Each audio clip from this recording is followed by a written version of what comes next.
Um, so I arrived at Bradford on February, actually it was February 24th of 2005 when I actually got checked in.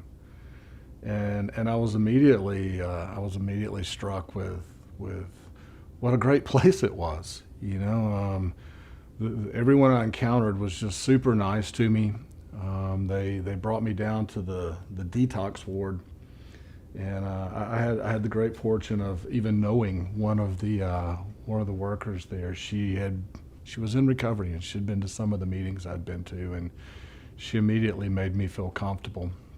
I was in withdrawals and hurting and jerking, and she was loving and caring and compassionate. The next morning, I got up and I walked outside, and here's this beautiful campus, tall pine trees, rolling hills. And I remember thinking, this is an amazing place. And seeing other people walk around me, and as the other people would walk around, I would look at them, and this thought started creeping into my head. I would think, wow, this place is amazing. They're going to help her. I bet she's a mother. I bet they're going to help her become a good mother again, and they're going to help that guy over there. I think he's going to do well, and but I had this feeling in my head that they can't help me. I am beyond their reach.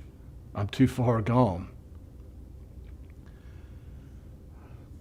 So I kind of did what I was told, and I wandered around, but in my head the whole time I was thinking, I'm going to stay here for a couple of weeks.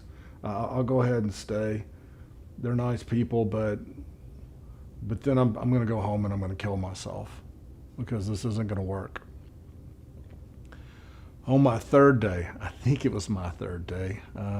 It's a little hazy in those first couple of days in detox, but my third day, I was laying in my bed, and an assistant counselor came to me and said, "Tim, there's a speaker we want you to hear down in the cafeteria."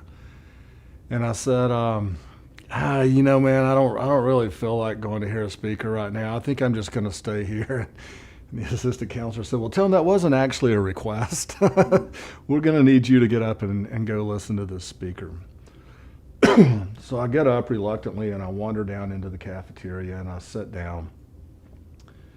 And a few minutes later, the speaker came walking in. I recognized her, and her name was Lynn. I had met Lynn before. In fact, I had met Lynn a couple of times. She attended a local 12-step meeting that I had wandered in and out of, and several occasions she had been very nice to her. Her and her husband both. In fact, a couple of times they had bought me dinner after the meeting because they knew I didn't have any food.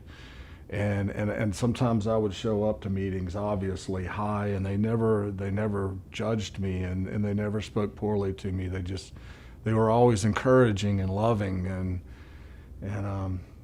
yeah, she was a great person. And she walks in, and she walks up to the podium, and she starts to tell her story. And for the first time, I heard someone tell my story. None of the details were the same. See, Lynn was a prostitute. She was a prostitute in the Finley Boulevard area. And she got up and she talked about what that was like, and she talked about the things she had done in addiction. She talked about, for the first time, she talked about things that she had lost that I related to. See, Lynn didn't talk about losing her car, and she didn't talk about losing her job, and she didn't talk about losing her money. Lynn talked about losing her dignity and her integrity. She talked about losing her morality. She talked about losing her will to live. And I heard her, and I know you. You know me. That's my story. Sometimes I hear addicts in early recovery talk about how much money they spent on dope or how many cars they wrecked, and I just want to grab them and go, that's not what you lost. You'll get that stuff back, man. That's not what you lost. We lose so much more than that. I lost the first 5 years of a beautiful child's life. I lost the trust of my family. I lost a marriage to a woman who pledged the rest of her life to me. I lost my soul. Honestly, I don't care about your car. So Lynn talks about all these things that she lost, these real things that she lost. And when she's done, after she's done, I'll never forget her saying, "My name is Lynn, and by the grace of God and the 12 steps, I never have to get high again." Something clicked. I thought, wow, it worked for her. Her story is like my story. Maybe if it worked for her, it could work for me, Maybe. And for the first time, I began to believe. I started coming to believe. After it was over with, for you folks that may not be familiar with it, the customs kind of everybody goes up to the speaker afterwards and hugs them, shakes their hand, thanks them for coming. And I kind of held back. I held back until everybody else had gone up and said something. And then when everybody else was leaving the room, I walked up to her and I said, "Hey, Lynn, I don't know if you remember me or not." And she looked at me and she grabbed me and she hugged me and she said, "Tim, of course I remember you. You're why I'm here. I heard you were here and I had to come."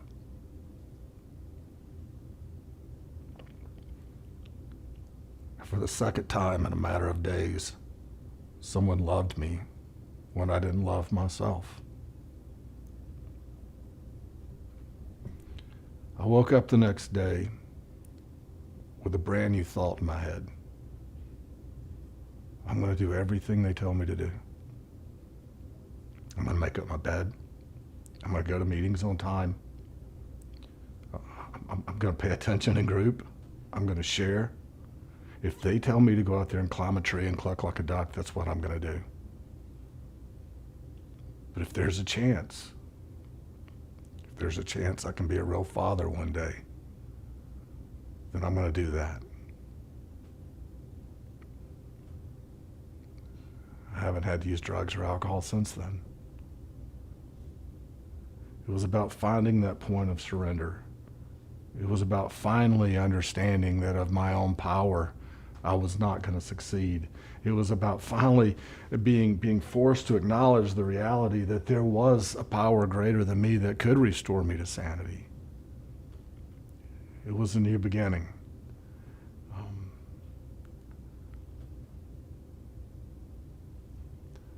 My name's Tim. By the grace of God and the 12 steps, I don't ever have to get high again.